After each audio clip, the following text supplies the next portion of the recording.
Good morning. Welcome to Simply Roaming once again. We are back after almost 3 months after we did our last trip to Kashmir. Uh, we are going this time to Rameshwaram. Today is 23rd of August 2024. It's a Friday. Hopefully traffic would be less. Rameshwaram is around 550 kilometers from Bangalore, so it's quite a lot in terms of distance. And even if the roads are good, travel time will be at least 10 to 11 hours by car. So yeah, I mean, we are going by car again, and not by any other public transport. So the distance definitely would be long and it will take a lot of time. It's 4 a.m. right now. It's still dark. So the idea is to start as early as possible, because we'll have to take some break in between. It's almost near to impossible to drive such a long distance at a stretch. And this would be our longest travel by road. I think the last was when we came back from Udupi to Bangalore, which was around 8 hours. But this is definitely much more.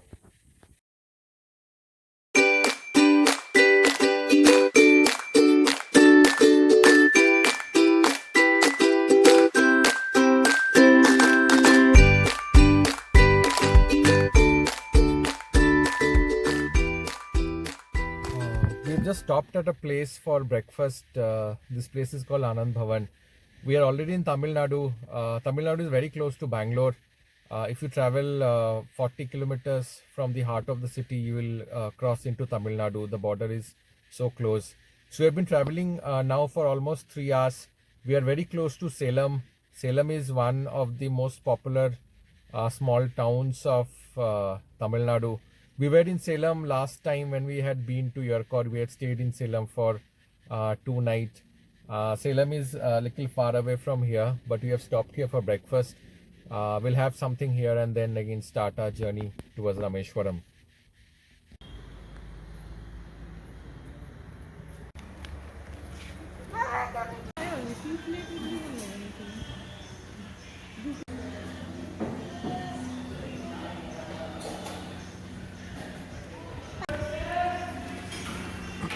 This is obviously sambar. This is a pudina chutney. This is a coconut, and this is a paste made out of onion.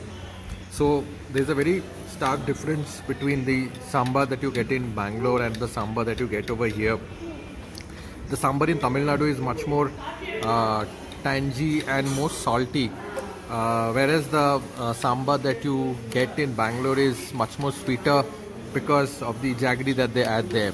So if you taste the sambar in both the places, you can easily make out the stark difference in the taste. Look what we found. This eatery place has a nice small play area for little kids. So my son is busy playing on the swing. You don't see such kind of arrangement in most of the small eatery joints along the highway.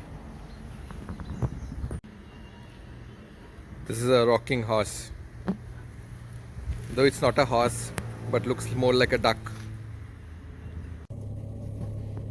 So we are done with our breakfast. This place was nice. The food was tasty. As I said, there's a quite a bit of difference between, though it's you can say it's plain idli and sambar, but there's a stark difference between the taste when you have it in Tamil Nadu. There's a long journey ahead.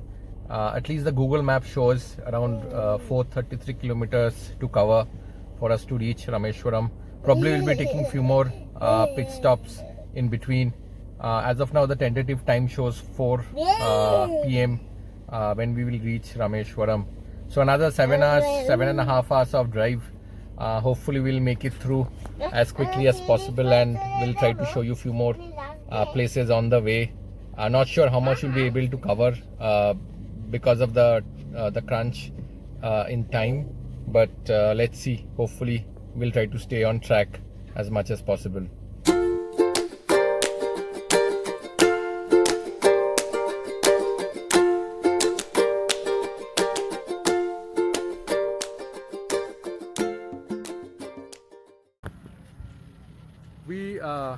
we have been driving for a while now, but just halted here. One was to fill some petrol. Secondly, what I saw was here there are some big blades of a windmill kept, which looks like really nice from up front. So I'll just show you how it looks. You can see I'm standing between two windmill blades.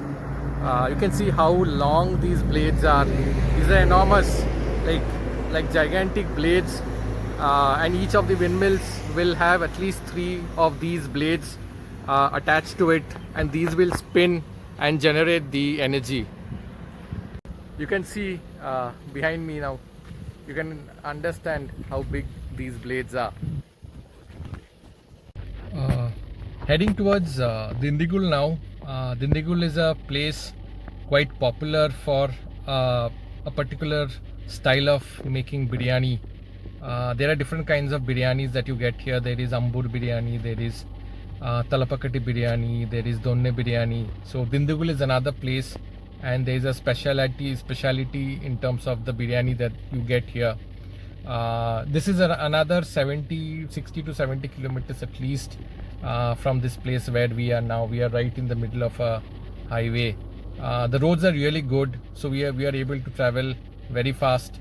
Not much of traffic other than those you get when you enter a particular town or a city. So straight is Dindigul. If you go further from here, we are on NH44. We will reach Madurai, which is another 150 kilometers from here. On the left, if you go, there is Trichy or Tiruchirappalli. So that's another alternate route that you can take from here, but we are taking the route via Madurai, which shows the shortest distance. So we'll start again and hopefully come live again once we stop for something. Stopped here at a local stall to have some coffee, but what kind of made me stop was the view that you get from here. So I'll just show you how it looks. Toll plaza here, which we crossed, and then if you see this side, you can see the two mountains.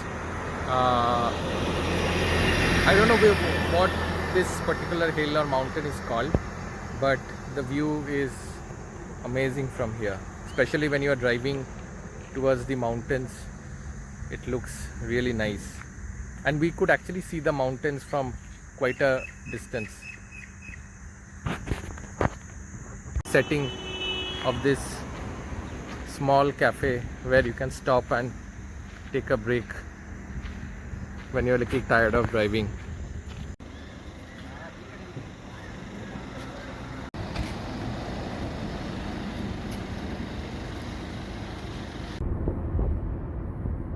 We came to a restaurant named Saravana Bhavan for having lunch. There is not a lot of variety that you get here, but very basic South Indian Tamil meals that is available. So I'll show you what all we ordered. We ordered a plain simple South Indian thali, but I'll show you what you get in these thalis. We have actually finished eating half of it. There are different kinds of dal that you get, including sambar. This is a sweet dish, I think made of vermicelli. It's like made in the form of a sweet dessert. This is a coconut grated item. This is again I think sambar. There is beetroot curry, which you can see. There is papad, there is rice, and the mandatory curd, which is a staple of this region.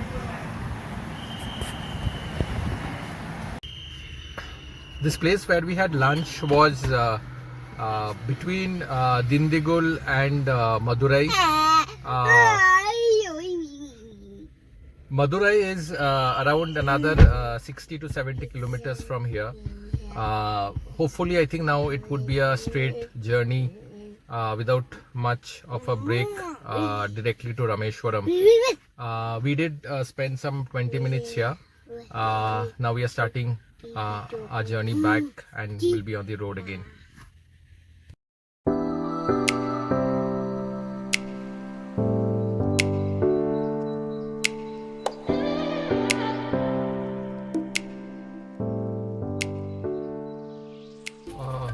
Less than 50 kilometers remain before we reach Rameshwaram.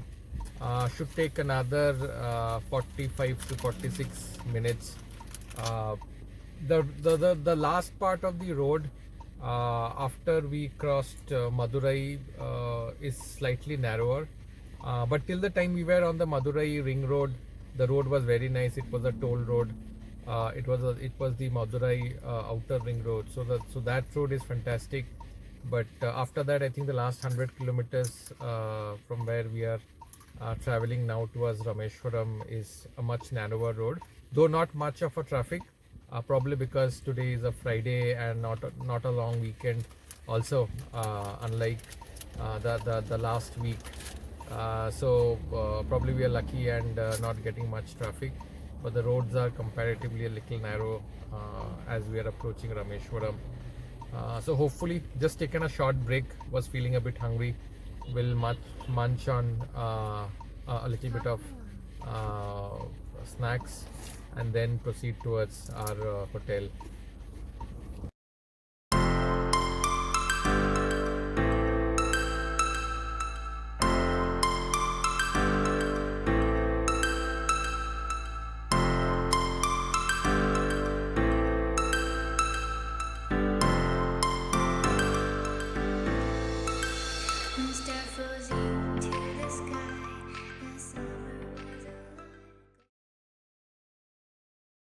Just before we were supposed to enter Rameshwaram, we just came across this nice beach place called Aryaman Beach. So tucked in a nice a secluded part of the shore, not many people, but very nice views, lovely trees, and the water is absolutely blue.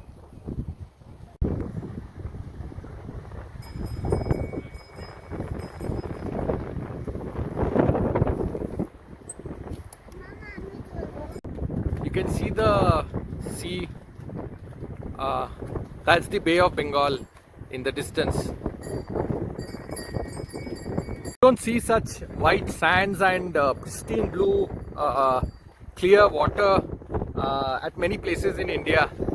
Surprised to see such beauty, that too here in Rameshwaram. This is the pine trees.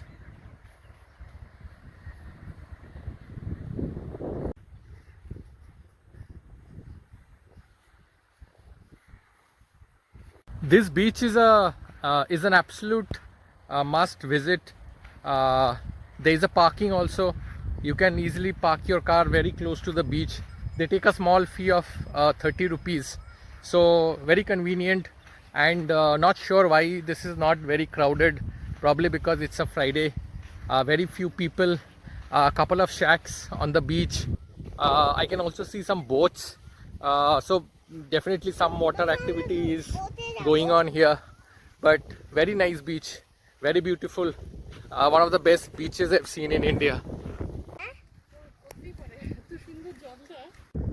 The only thing I notice is there is a lot of garbage and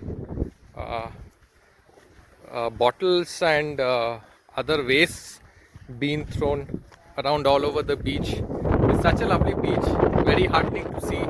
It's not being kept clean, and people are very casually throwing bottles. Here is a beer bottle, what I can see. There are so many other stuffs lying around without proper getting these.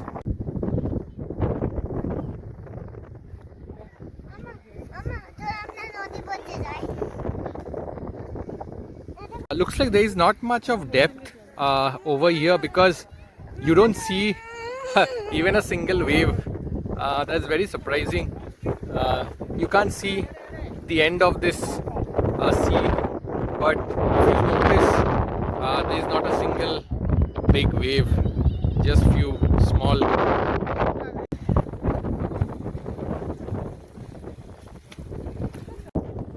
unfortunate part was that the beach is not at all clean. There is a lot of garbage thrown all across the sand, but also when we went closer into the water, there were garbage in the water itself. So we even didn't go inside the water. So beaches should be kept clean.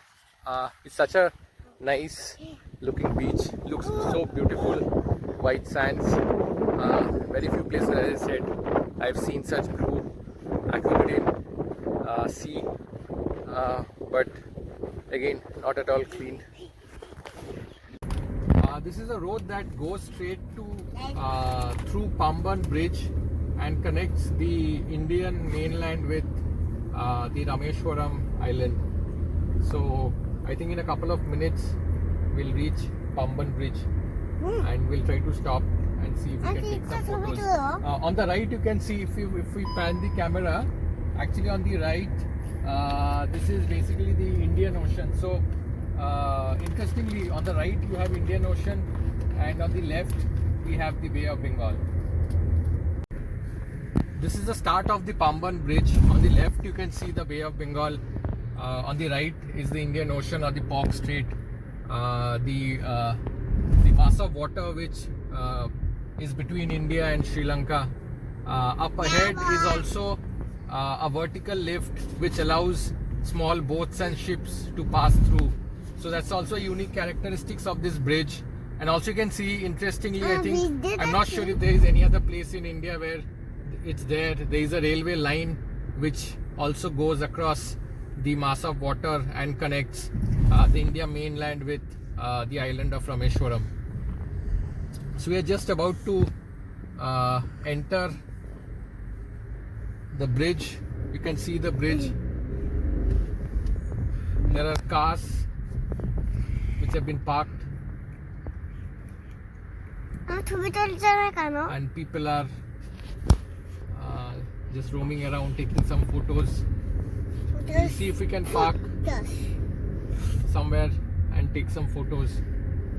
So this is a bridge, you can see, quite a long bridge with water on both sides.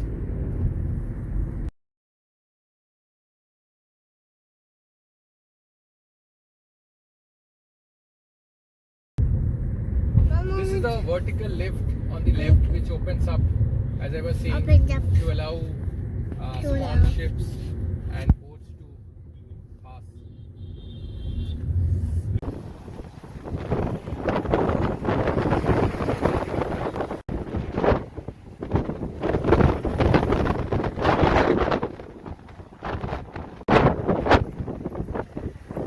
You can see there are so many boats on the other side. These boats are all docked.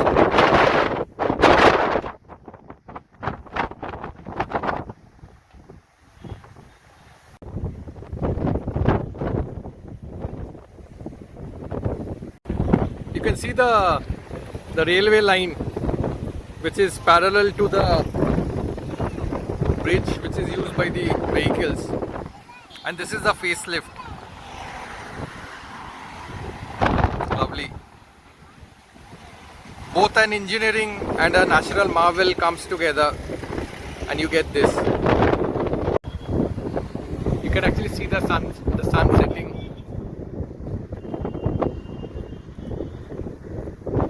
And the bridge looks beautiful.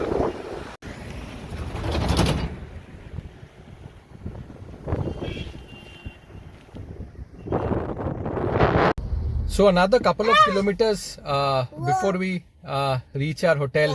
So it's been a long journey today. Started really early in the morning, even before sunrise, and now it's sunset. So from dawn to dusk we have been on the road, but the journey has been absolutely amazing from Bangalore to Rameshwaram. The roads have been fantastic. So there has not been a single point where we faced some issues.